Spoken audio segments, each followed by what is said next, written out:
suis vraiment trop hypé sa grand-mère. Je vais rejoindre mes compères sur le Discord et puis on va y aller tout simplement. Je prenne ma monture, il m'a mis une attaque sournoise, il m'a presque Ok. On arrête de parler de monture, on va regarder Chainsaw Man, ok? Ok, 3, 2, 1, go. Go. Allez, mets-nous. Oh, c'est nul à chier. Il a filmé mal. Ça m'a déjà saoulé. Hein. Belle, voilà, c'est la place d'animé. Oh là Mais ta là, gueule! Je vais baisser le son là parce que. Non, mais le son qui m'a détruit. Je remercierai les subs après, je suis désolé. Attends, c'était le bruit de Pochita là qu'on a entendu? Spoil pas les noms, connard. Putain, spoiler de merde. Putain. Oh, c'est beau, c'est beau. Bah, ça reste meilleur Bleach. Ah ouais, par contre, c'est incroyable. C'est un film de bordel. Une de mes couilles. Pardon? Qu'il a lâché ça, quoi. Eh ouais, mon pote. Putain, le compte en manque. Oh, la pelée! Oh. Mais l'autre, Plagiat. réacte. Plagiat Jujutsu Kaisen. Ouais, il est bon, hein, mais.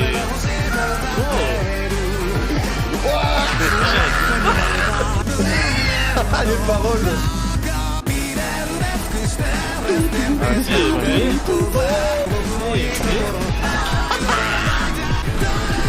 les mecs, ils ont pas dormi pour l'animer. Ouais, par contre, putain, mais c'est quoi cet animé encore là? C'est un banger. Mais il a l'air trop stylé ce perso là avec les cheveux noirs, je sais même plus comment il s'appelle. Ouais, mais vous avez vu l'opening là? Mais l'autre, il en peut plus. Comment il fait. Putain, la voiture elle est en 3D quoi. J'aimerais pas avoir un chien comme ça, hein. Les cadrages sont Gucci. Ça c'était dans le trailer, non? Ce plan c'était dans le trailer. Ouais. Par contre c'est vraiment beau. Mais c'est un délire de démon l'animé là. Ouais. Encore. Ouais, c'est un plagiat de Bleach. Enfin de la musique là. En tout cas l'anime il arrive bien à nous mettre dedans quoi. Personne qui parle. Ouais, que moi qui parle. Oh putain, il va le trahir. Pardon? C'est un démon lui aussi? Non, il a passé un contrat avec un démon. Oh là là, putain. C'est bien sanglant l'animé. Ouais. Voilà, fin de Chainsaw Man, vous avez aimé? On n'a pas eu die Ouais, catch. franchement, incroyable. Hein. Oh les musiques, putain, j'aime trop. Oh putain, stylé. Le mec, il est en trempe quoi. Oh putain, stylé. J'avoue, par contre, c'est vraiment insane.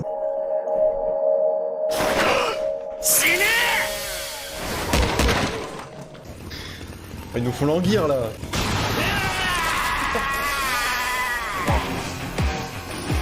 Il est en 3D.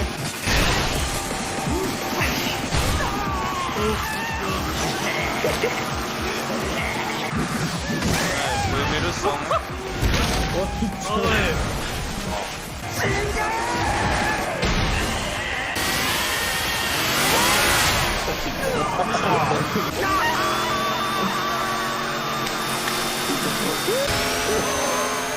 Oh non mais les bruitages là. Putain mais quel carnage. Putain, ça fait bizarre d'entendre la tronçonneuse genre. Du coup, ils ont bien fait une voix pour quand il est en forme de démon. Il y a un petit effet sur sa voix. Putain mais le mec c'est un boss quoi. Moi qui mort. Ça va être chiant à nettoyer tout ça. Ah ouais, ça approche de lui, ça en bat les couilles quoi. Oh les OST. Miskinin le pauvre. Oh, 君の選 stylé, 択肢はちゃんと餌はあげるよ Oh d'accord. Et Ah, on n'a ben, pas l'ending, on a juste, Ending. juste les crédits. En fait, je m'attendais à ce qu'il y ait beaucoup plus de 3D sur les foules. En fait, ils ont tout concentré sur le modèle de Denji. il y a que Denji, mais c'est un peu le perso principal quoi. Ouais, mais en fait, je pense que dans tous les cas, fallait mettre de la 3D quelque part. Bon, de toute façon, je ferai tout le temps l'avocat du diable puisque je suis un putain de soumis à Chainsaw Man. En fait, je préfère qu'il y ait de la 3D perso sur Denji que sur le gros monstre, le gros démon zombie ou les zombies en eux-mêmes en fait. Parce que là, ça aurait été Ouais, encore pire le ouais, résultat. Le plan où il découpe un peu les zombies un peu partout là, où tu vois les mouvements de 3D, je trouve que ça le fait vraiment pas quoi, avec tout l'univers qui est en 2D. Je trouvais que ça allait quoi. C'était pas parfait, mais en vrai. en Après vrai, ça va. l'épisode en lui-même, il est trop stylé, hein, les plans et tout. La qualité globale là de l'épisode 1. Ouh, ce qui m'a le plus choqué, c'est l'opening. Genre vraiment, j'avoue que l'opening pour le coup. Et tu l'aimes bien l'opening?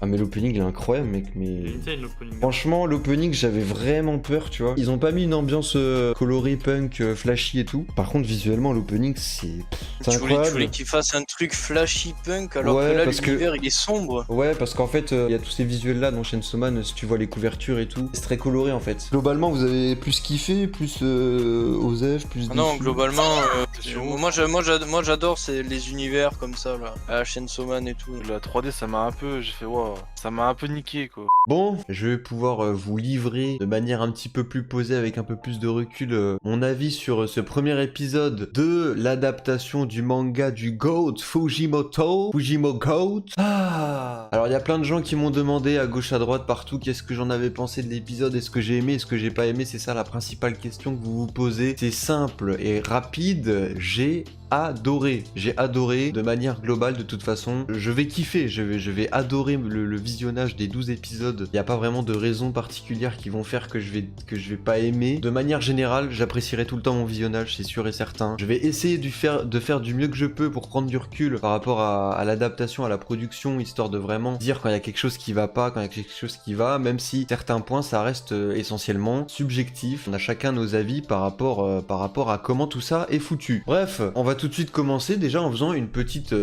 review rapide de l'épisode. Qu'est-ce qu'on voit dans cet épisode? Qu'est-ce qui se passe? Ah voilà, c'est le début de Chainsaw Man. Si vous découvrez Chainsaw Man avec l'animé, bienvenue, installez-vous. Je vais vous livrer mon ressenti en tant que personne qui a lu le manga, évidemment, sans spoiler. Épisode 1, on découvre Denji qui sera donc le personnage principal de cette série, qui a vraiment une vie de merde, hein. On voit qu'il galère, qu'il a un compte en banque. Est-ce qu'on peut appeler ça un découvert?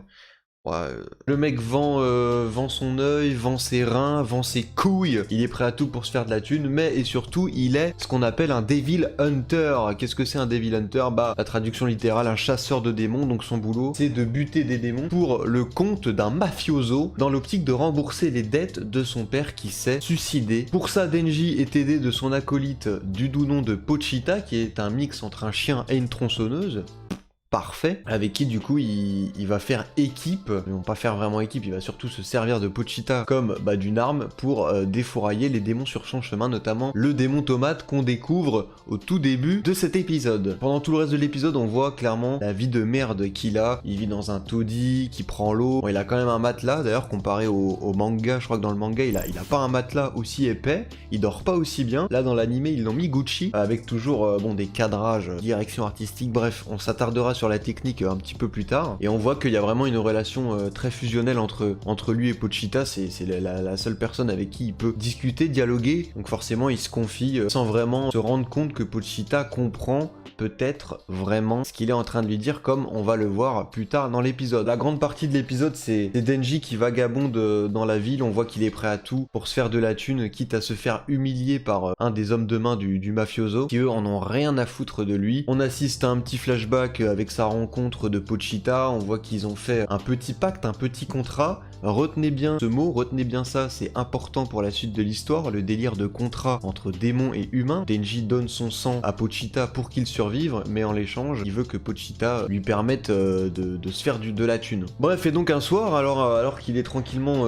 zépo dans sa cabane, le mafioso vient le voir pour lui dire écoute, on a encore du boulot pour toi, un petit démon à trucider. Donc il y va, en bagnole, il arrive dans un entrepôt, dans un hangar abandonné un peu suspect, et là, surprise, le mafioso le trahit, se fait embrocher par un zombie. D'ailleurs, la petite collate, hein, voilà, il prend Pochita aussi, et on apprend que le mafieux a lui aussi passé un contrat, cette fois-ci avec le démon zombie, dans l'optique de gagner en pouvoir et de plus avoir besoin de se servir de Denji, parce que visiblement il en a un peu ras le cul, quoi, pour résumer ça de manière assez grossière. Là on a une ambiance très très sombre, d'un coup Denji se fait vraiment poignarder, mais de manière très très sale, on s'acharne sur lui. Dans le manga c'est aussi violent, mais disons que sa mort est plus expéditive, quoi. Là on le voit vraiment se faire planter des dizaines de fois au sol, avec le travail du seiyuu magistral qui nous pousse un cri d'horreur. Les producteurs et tout nous avaient promis qu'il n'y aurait pas de censure, bah cet épisode tient ses promesses, puisque même quand la caméra donc redescend sur la poubelle où a été jeté le morceau de Denji découpé, on voit clairement que sa tête on voit clairement que sa tête est sectionnée, quoi. Et à ce moment-là du coup il y a du sang de Denji qui arrive dans la bouche de Pochita, et voilà, on va revoir encore un petit flashback. Vraiment cet épisode 1 met bien l'accent entre la relation entre ces deux personnages, personnages. Et je trouve que c'est vraiment cool parce que dans le manga, faut savoir que l'épisode 1 ça adapte le chapitre 1 du manga. Chapitre 1 dans le manga, on le lit en 5 minutes. On s'attarde pas autant que l'animé, je trouve, dans la relation Pochita-Denji. Et puis avec les musiques, avec l'ambiance sonore, ça fonctionne encore plus. Donc du coup, suite à un énième flashback, on voit Denji qui dit à Pochita que si jamais ça se passe mal, faut pas qu'il hésite à prendre son corps, à faire ses bails et tout. Bah Pochita se met à lui parler et à lui dire que voilà, il adore être en compagnie de Denji,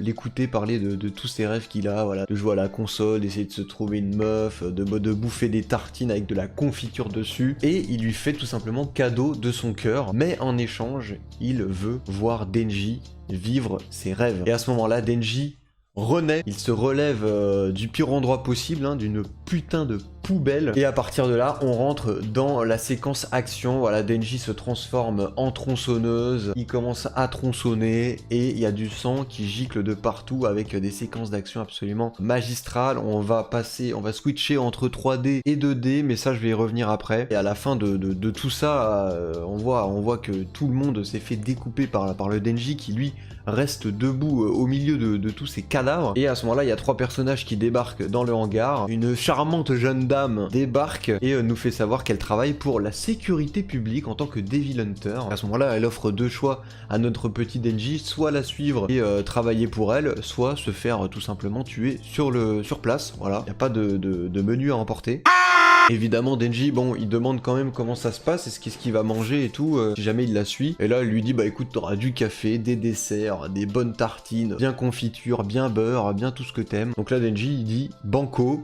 Et hop, clap de fin d'épisode. Alors maintenant, parlons un peu de la technique. Qu'est-ce que cet épisode nous propose ? Il nous propose du gros niveau sur à peu près tout ce qu'on est en droit d'attendre. Bon, l'animation, n'en parlons même pas. On a une attention portée sur les mouvements qui est absolument phénoménale. Quand Denji se balade dans la rue, enfin, quand il bouge tout simplement. Et puis aussi quand il est transformé en Chainsaw Man avec cette tronçonneuse, on ressent vraiment sur certains plans, ils ont vraiment apporté du poids au personnage. Et j'ai trouvé ça vraiment sympa, ça montre que bah voilà, c'est la toute première fois qu'il se transforme, et du coup on sent vraiment qu'il a du mal à bouger, à vraiment avoir le contrôle entier de son corps. Pareil, juste avant qu'il se transforme, quand il s'enfuit, qu'il est poursuivi par les zombies, après s'être fait planter, qu'il a du mal à marcher, on ressent vraiment tout ce poids, toute cette difficulté qu'il a à se déplacer. Les ombres sont magnifiques, il y a plein de petits détails qu'on retrouvait dans les trailers, qu'on retrouve dans l'animé, voilà, au niveau des mains, au niveau des ongles, comme on avait pu parler, c'est des trucs tout cons, mais vraiment, c'est des petits détails qui font la différence. Pareil dans l'iris, dans le globe oculaire de Denji, il y a des plans où on distingue carrément les veines de son œil et tout, enfin c'est une dinguerie. Il y a aussi des plans pendant un flashback où Denji est devant la tombe de son père. Il y a vraiment une attention au niveau du reflet, au niveau de la pluie, sur la croix de la tombe, et aussi la carrosserie de la voiture.